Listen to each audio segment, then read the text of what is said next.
দেখো বন্ধুরা, ঝিলের এক পাশ মনে হচ্ছে এখানেও একটা কোনো কিছু পার্ক টাইপের বা কোনো কিছু রেস্টুরেন্ট মতো করবে, জানি না কি করবে। এখানে অনেকগুলো ইট, অনেকগুলো বালি ফেলা আছে। আবার এইখানে দেখো ত্রিপল দিয়ে এই জলটা আটকানো আছে। তোমরা দেখো, এটাও বেশ সুন্দর দেখার মতো জায়গা, সুন্দর নিরিবিলি পরিবেশ। দেখো অনেকগুলো বালি, পাথর, ইট রাখা আছে। আবার এখানে সুন্দর করে বাঁধানো আছে এবং জলটাও রাখা আছে, আটকে রাখা হয়েছে যাতে এদিক সেদিক না যায়। তো দেখতে থাকো তোমরা। এখানে দেখার মতো তেমন কোনো ভালো জিনিস নেই, তবে এখানে একটা প্রাকৃতিক সৌন্দর্য।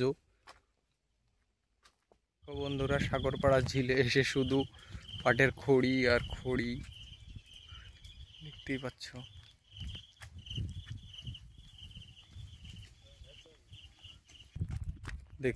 বন্ধুরা, দেখো শুধু খালি জল আর জল। দেখো এই সাইডটা দেখো,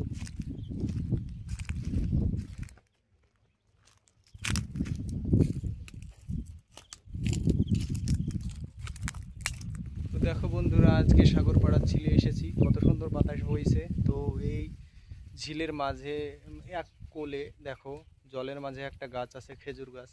তো সেটাতে উঠে আমি দেখো দাঁড়িয়ে আছি, বাতাস খাচ্ছি, সুন্দর বাতাস। প্রচণ্ড গরমও পড়ছে। এখানে আমরাও আসলাম দেখার মতো জায়গা কেমন সেটা দেখতে। তো এখন বৃষ্টির জলে দেখো অনেকটাই জল আছে এই ঝিলে। তো বেশ ভালোই লাগছে, বাতাসটা বইছে। তো তোমরা দেখো। আর হ্যাঁ, যারা আমার চ্যানেলে নতুন, সাবস্ক্রাইব এখনও করনি বা ফেসবুক পেজে এখনও ফলো করনি, তারা অবশ্যই ফলো দিয়ে যাবে এবং সাবস্ক্রাইব করে যাবে এবং লাইক, শেয়ার, কমেন্ট করে দিবে। তো দেখতেই পাচ্ছ সুন্দর বাতাস বইছে, দারুণ একটা বাতাস বইছে। দেখো তোমরা,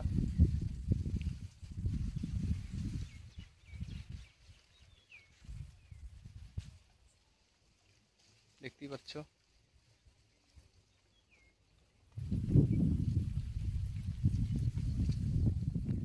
তো বন্ধুরা দেখো কত সুন্দর এখানে প্রাকৃতিক আবহাওয়াটা।